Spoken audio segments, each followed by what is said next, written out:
come out with more of an underdog mindset, and I feel like in the first half we look a lot like we'll look too much into the scouting report. I feel like listening to the game plan is important. I feel like we'll look too deep into the scouting report instead of going, all right, let's just go out there. We're gonna follow the game plan, but we're gonna play and we're gonna just flow out there. But I feel like we definitely got to come out with more of an underdog mindset. Maybe a little too tight. Is that kind of what you're? No, I wouldn't say that, but I feel like we would be so locked in on doing everything right, doing everything like perfect instead of playing. Because and this goes for anybody. Even if you're not doing anything with the scout report, if you're not just going out there playing, if you're thinking about everything or every little thing you do, you're not gonna be able to play. So, I'll just say going out there and playing more free from the jump and rather than just thinking of every little detail we do. Zakai, what's driving you this season, especially here in the stretch run as you get closer to tournament time? Winning. Winning. We understand what is in front of us and what's in line. And, my last year I want to go out with a bang. There's a lot of guys in the locker room. It's their last years also, and we all want to go out with a bang. So, that's something that's really driving us. And, just being in practice, us being super competitive, and we understand that we got to get better and better. But, we can't get better if we don't push ourselves. And, the better we get, the easier it's going to be once we get into the game. So, I just feel like every game and every time we think of a game, and we just get more and more excited when we know like what's at stake and what's in the line. Zakai, for you, when a game like this against Sears or last week against Wade Taylor, veterans that you played multiple, is it put a little extra on it? I guess you could say that, but it's definitely fun.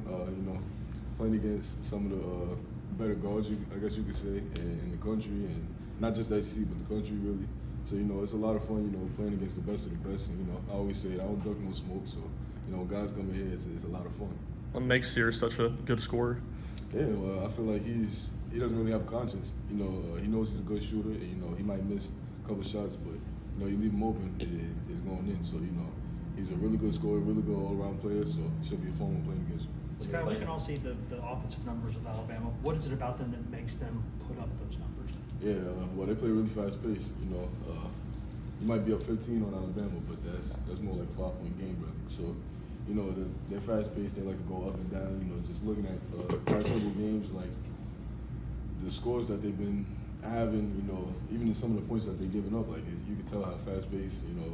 Missouri putting up 110, and when they were in the rut, they put up a bunch of points. So that's the fast pace that they play at is really easy for them to score baskets. And the way they shoot a lot of threes, they rim on three guys. So just their fast pace and the way they shoot the ball, it helps them a lot. When you're playing an elite scorer like Sears, how much time do you spend breaking down the intricate details of that player's game? Yeah, well, I mean, it's a lot. It's a lot of details that go in, not just maybe this one game, but every single game. And at the end of the day, it's basketball. You got to guard somebody. Game plans change on day to day. You might guard somebody that maybe not be the best shooter. You might want to force him in the jump shots, but you might want to force him in the layups or something else. But I understand that he's a really good shooter. So game plan changes day by day. Really. How have y'all been able to slow down Alabama the last few years? Their numbers have been pretty impressive then, and y'all have had some of the best performances against them. Yeah, really, I would just say going out there and being us, being dogs. Coming into the game, we know none of these games will be easy. If we beat us though, we be fast, physical, and make them match our speed, not us match their speed. So, just playing and just being ourselves on both ends of the floor, I feel like it'll really help us. When Felix is playing like this, how much easier does it make it for you as a guard? Oh, it makes it a lot easier. I got my utmost confidence in Felix. He's the best rim protector in the country. I feel like if I get beat, I know he got my back. And on the offensive end, I feel like he's a really great big. He put anybody in the rim. I know if I throw it in there, he's gonna go get it. So I got the utmost confidence in him. But him playing at a high level helps us out a ton. Zakai, with y'all having kind of a shorter rotation, maybe slightly shorter rotation than usual number of guys, people talk all the time about how that hurts some things, but does that help everyone sort of understand what their role is a little more clearly? Yeah, definitely. And I feel like it makes guys understand more rotations.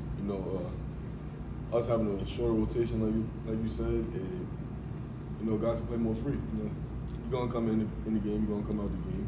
That's just what it is. The rotation that we have, a lot of guys are gonna play. So, guys just playing more free, and I don't really feel like it hurts us because the way we practice, our bodies prepared. Everybody's prepared mentally for it as much as physically. So I to say it hurts us or anything like that, but more so helps us on our day-to-day basis how we work. Anything else?